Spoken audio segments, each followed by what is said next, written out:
Hello and welcome to SPMIS Academy. Today we'll analyze important newspaper articles of 23rd February 2023. Please note you can download the PDF version of today's newspaper analysis by clicking the link given in the comment section.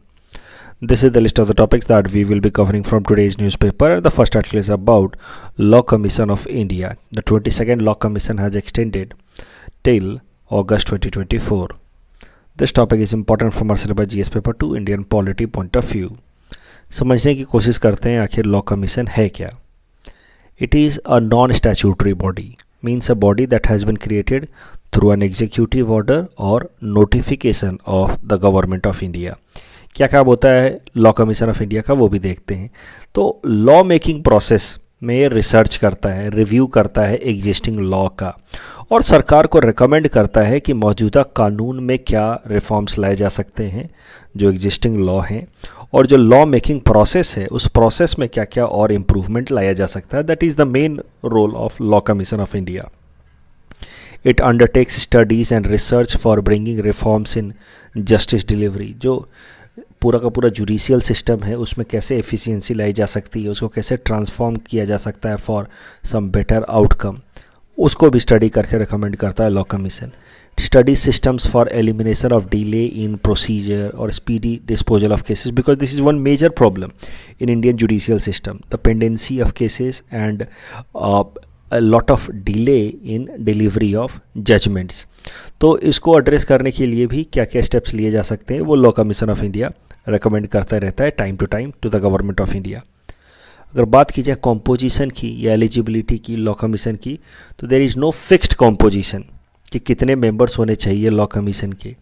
ऐसा कोई भी fixed नहीं है. No defined eligibility criteria for the chairperson और other members. देखिए normally executive order से बनाई जाने वाली जो भी बॉडी होती है उसमें कोई फिक्स्ड कॉम्पोजिशन, कंपनसेशन, एलिजिबिलिटी जैसी कोई चीज़ होती है नहीं. तो लॉ कमीशन के लिए भी ऐसा नहीं है. And of course the recommendations made by law commission are not binding on the government of India. बात की जाए अगर लॉ कमीशन के हिस्टोरिकल बैकग्राउंड की, तो charter act of 1833 that was brought by the Britishers in India that laid the system of law commission in our country. It was created, ये जो law commission है इसको बनाया गया था for consolidation and codification of Indian laws. तो India के अंदर कई सारे कानून थे ब्रिटिशर्स ने टाइम टू टाइम बनाए थे and they had become very cluttered. तो उनको कैसे कंसोलिडेट किया जाए, प्रॉपर तरीके से कोडिफाई किया जाए, इसके लिए बनाया गया लॉ कमीशन का रिकमेंडेशन आया चार्टर एक्ट ऑफ 1833 में. And then the first law commission was created in 1835. Lord Macaulay was appointed as chairperson of the first law commission. Current news की अगर बात की जाए तो मैं पहले भी आपको पढ़ के बता चुका हूँ. अभी मौजूदा टाइम में 22nd law commission is functioning.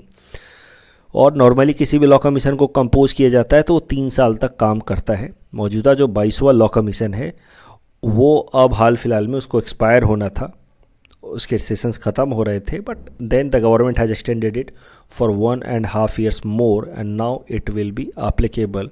और you may say the 22nd law commission will remain functional till 2024 August. इस टॉपिक के बेसिस पे प्रीलिम्स प्रैक्टिस क्वेश्चन हमने आपको दे रखा है. Please attempt this question and you can submit the answer in the comment section. The next article is about United Nations High Seas Treaty. This topic is important from our syllabus GS paper to international agreements point of view. तो अगर हमें सबसे पहले समझना है कि ये term क्या होता है हाई सी, क्योंकि बिना इसको समझे कि हाई सी क्या होता है हम लोग हाई सी ट्रीटी नहीं समझ पाएंगे. तो let us first of all understand what are high seize.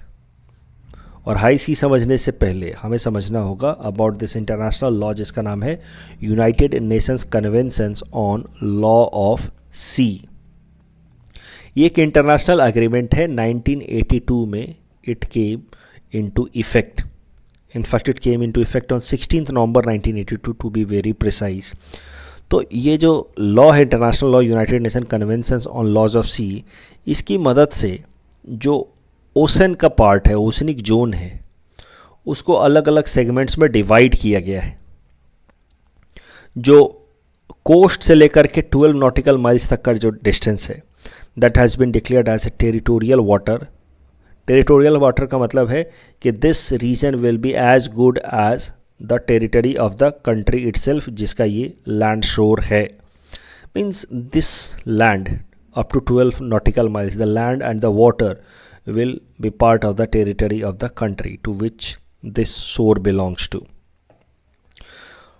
अगर शोर से बात की जाए तो 24 नॉटिकल माइल्स तक, यानी कि अगर जहाँ पे टेरिटोरियल वाटर ख़त्म हो रहा है वहाँ से और 12 नॉटिकल माइल्स तक का जो जोन है उसको कहा जा रहा है कॉन्टिग्यूअस जोन.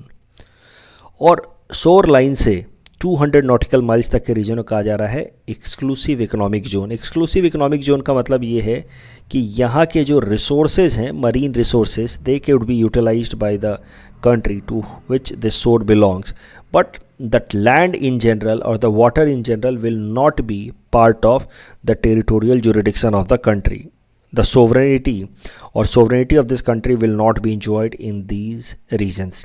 भाई ये जगह से आप नेचुरल रिसोर्सेज एक्सप्लॉइट कर सकते हैं इकोनॉमिक पर्पसेस के लिए, लेकिन ये सोवरेनिटी वाइज या technically your sovereignty won't be applicable here because this land technically does not belong to you. लेकिन ये जो 12 नॉटिकल माइल्स तक का है ये है territorial water and this land and the water belongs to the country to which this shore belongs and their sovereignty is also applicable in this region. तो ये है United Nation conventions on laws of sea. ये एक international law है जो ocean के अंदर boundaries को डिमार्केट करता है. 12 नॉटिकल माइल्स तक टेरिटोरियल वाटर, बेस लाइन से 200 नॉटिकल माइल्स तक EEZ इकोनॉमिक रिसोर्सेज का एक्सप्लॉयटेशन, और उससे बाहर का जो वाटर है उसी को कहा जाता है हाई सी. यानी कि EEZ से एक्सटर्नल या EEZ से रीजन से जो बाहर का रीजन है, ये वाटर आप देख सकते हैं यहाँ पे, इसको कहा जाएगा high sea which does not come into EEZ of any other country. और हाई सी एरियाज में क्या इंटरनेशनल लॉ होने चाहिए? वहाँ की मरीन इकोसिस्टम या बायोडाइवर्सिटी को प्रोटेक्ट करने के लिए, उसी के लिए ये कानून लाया गया है United Nations high seas treaty. तो United Nation high seas treaty, it is a proposed treaty. अभी तक ये ट्रीटी इफेक्टिव हुआ नहीं है. It concerns the ocean existing beyond EEZ. Ocean beyond EEZ, तो यही हुआ. तो high sea proposed treaty that concerns ocean existing beyond EEZ. EEZ lie from the coast of a country to about 200 nautical miles, ऐसा मैं बता चुका हूँ.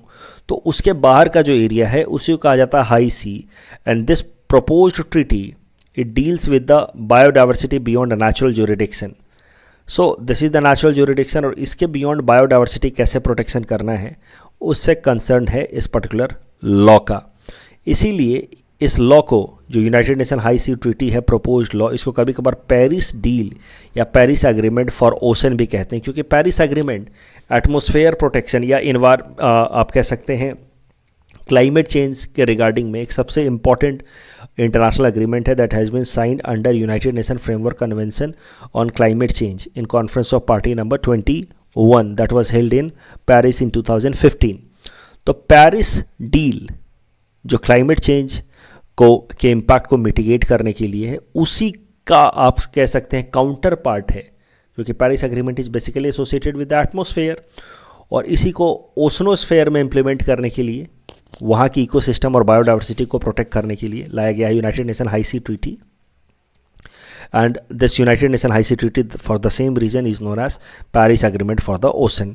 Current news ये था कि वैसे तो अभी तक ये ट्रीटी प्रपोज ही है, फाइनलाइज हुआ नहीं है United Nation high sea treaty, लेकिन इसको फाइनलाइज करने के लिए new rounds of negotiation on United Nation high sea treaty has begun recently in New York. इस टॉपिक के बेसिस पे ये प्रीलिम्स प्रैक्टिस क्वेश्चन हमने आपको दे रखा है. Please attempt this question and you can submit the answer in the comment section. The next article is about indigenous technology for cruise missile, and this topic is important from our syllabus GS paper 3 science and technology point of view. Cruise missile होता क्या है?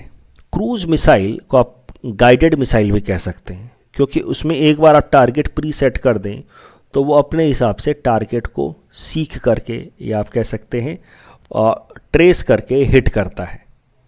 It is basically against terrestrial targets. तो terrestrial target मतलब ज़मीन पे रखा हुआ कोई टारगेट है, उसके खिलाफ क्रूज मिसाइल्स काम करते हैं. यानी कि आप कह सकते हैं लैंड टू लैंड या सरफेस टू सरफेस मिसाइल है ये क्रूज मिसाइल. क्रूज मिसाइल का जो मैकेनिज्म है it is very much similar to jet engine. Jet engine क्या करता है, हमारा हवाई जहाज़ क्या करता है, हवा में से अपने कंट्रोल के साथ उड़ता है, it is into complete control and then it lands where it wants to land. ऐसे ही तो होता है हमारा जो एरोप्लेन होता है जेट इंजन। ये जो क्रूज मिसाइल है मोर और लेस उसी फीचर में या उसी तरीके से काम करता है। It flies into the air in a complete controlled manner and it delivers the warhead in a very precise manner to the point where it is intended to. Cruise missile का एक अच्छा example हो सकता है India के लिए BrahMos missile. तो cruise missile का बिल्कुल अपोजिट होते हैं बैलिस्टिक मिसाइल। बैलिस्टिक मिसाइल में कैसा है, हम लोग मिसाइल्स को एक बार थ्रस्ट दे देते हैं, ज़ोर से धक्का लगा देते हैं, फिर ऐसे हवा में जाता है और फिर एक लिमिट के बाद ग्रेविटी के कारण वो नीचे गिरने लगता है। और ऐसे हम लोग ट्रैजेक्ट्री सेट करते हैं, ऐसी ट्रैजेक्ट्री सेट करते हैं कि जाकर के इंटेंडेड टारगेट को हिट करे। ऑफ कोर्स इसमें जो पूरा का पूरा ट्रैजेक्ट्री है it is decided by mostly gravity but to also to some extent air resistance and Coriolis force. लेकिन जैसा कि आप नेचर से ही समझ रहे हैं बैलिस्टिक मिसाइल का प्रिसीजन काफ़ी लो होगा and it moves in high atmosphere. वहीं क्रूज मिसाइल का प्रिसीजन टारगेट को हिट करने का काफ़ी हाई है। इंजन जो इसमें जेट इंजन जैसा काम करता है, it moves in a lower atmosphere. फिर ब्रह्मोस मिसाइल की अगर बात की जाए तो ब्रह्मोस मिसाइल के अंदर जो क्रूज टेक्नोलॉजी है that is outcome of Russian P-800 ओनिक cruise missile. मुद्दा ये है कि हमारे पास कुछ कुछ क्रूज कंट्रोल्ड मिसाइल्स हैं, तो जैसे ब्रह्मोस है, अभी तक निर्भय भी था, लेकिन ये जो क्रूज कंट्रोल्ड मिसाइल हैं उनके अंदर जो क्रूज टेक्नोलॉजी है दैट इज़ नॉट इंडिजीनस। हमारे देश का डेवलप किया हुआ क्रूज टेक्नोलॉजी नहीं है इन सारे मिसाइल्स के अंदर। और अब एक इम्पॉर्टेंट अचीवमेंट रजिस्टर किया है इंडिया ने। India has achieved success in indigenous technology of cruise missile. तो हमने क्रूज मिसाइल्स के लिए भी इंडिजीनस टेक्नोलॉजी डेवलप कर ली है। This indigenously developed cruise missile technology was tested on Nirbhaya missile platform. तो निर्भया मिसाइल हमारे पास पहले से था, अब उस प्लेटफॉर्म पे हमने फिर ये indigenously developed cruise missile system को टेस्ट किया है। तो निर्भया की बात की जाए तो it is Nirbhaya missile is subsonic cruise missile, यानी कि lower than the sound of speed cruise missile है and it is tapped with और equipped with indigenously developed small turbofan engine. Nirbhaya missile की बात की जाए तो द बेस लाइन इज कि अभी तक हमारे पास कुछ क्रूज मिसाइल थे, तो जैसे कि निर्भय एंड ब्रह्मोस, बट इनके अंदर की जो क्रूज टेक्नोलॉजी थी that was not indigenously developed, but now India has achieved a significant milestone where it has developed its own cruise technology, and this newly developed cruise technology has been tested on Nirbhaya missile platform. Nirbhaya missile की बात की जाए तो it's a long range cruise missile, surface to surface missile है, क्योंकि cruise missile तो surface to surface ही होता है. It takes off vertically like a ballistic missile, but after that it takes a cruise control for horizontal movement. Subsonic means speed lesser than sound, developed by DRDO.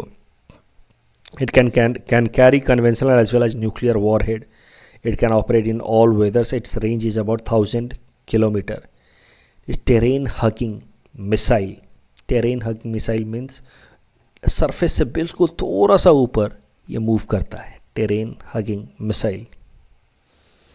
And it keeps on encircling a particular area of its target for several minutes before hitting bullseye on the target in the opportune time, यानी कि right time.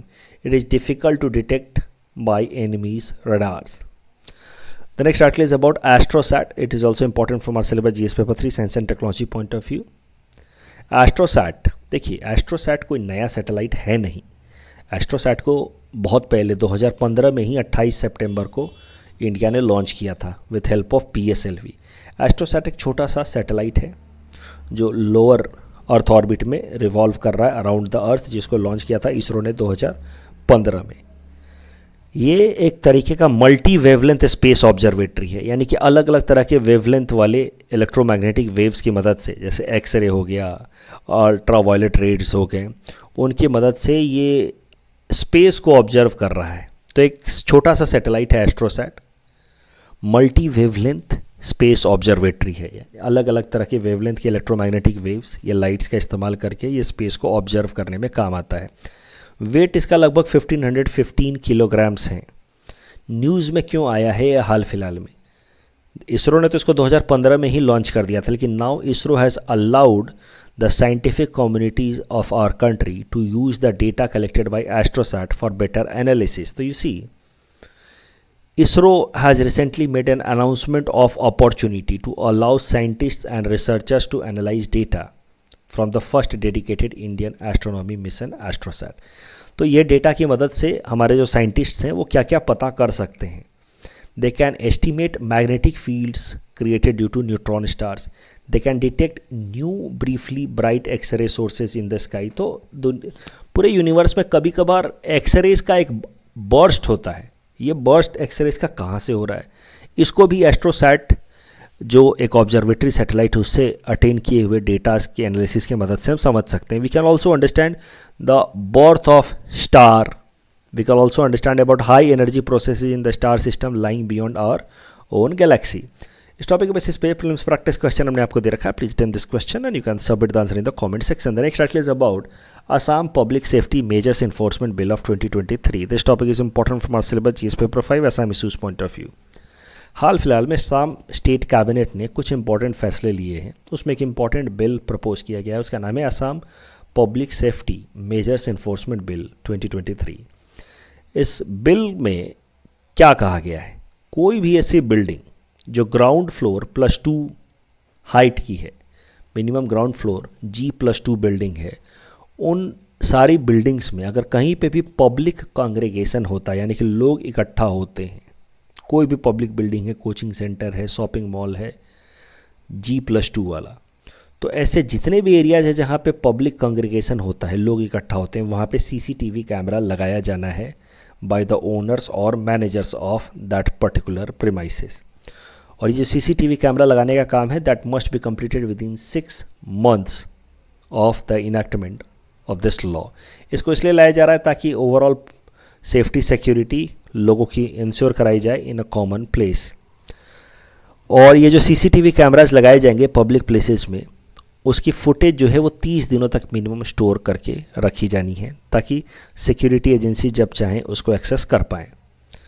इसी cabinet meeting के दौरान और भी एक important announcement किया गया। The cabinet further approve notification of standard operating procedure for providing millet, rice and other cereals while serving food under supplementary nutrition program. तो सप्लीमेंट्री न्यूट्रिशन प्रोग्राम पूरे इंडिया भर में चल रहा है, उसके अंतर्गत कैसे खाना दिया जाए, क्या क्या स्टैंडर्ड का खाना दिया जाए, उसको लेकर के स्टेट कैबिनेट ने कुछ इंपॉर्टेंट फैसले लिए हैं। तो क्या होता है सप्लीमेंट्री न्यूट्रिशन प्रोग्राम, उनको ज़रा देखते हैं। सप्लीमेंट्री न्यूट्रिशन प्रोग्राम के अंतर्गत 6 महीने से लेकर के 6 साल तक के बच्चों को उनके बेसिक हेल्थ वगैरह पे ध्यान दिया जाता है, हेल्थ न्यूट्रिशनल सप्लीमेंट पे ध्यान दिया जाता है और अर्ली एजुकेशन का कॉन्सेप्ट है। तो देखिए ICDS स्कीम आप जानते हैं, इंटीग्रेटेड चाइल्ड डेवलपमेंट स्कीम।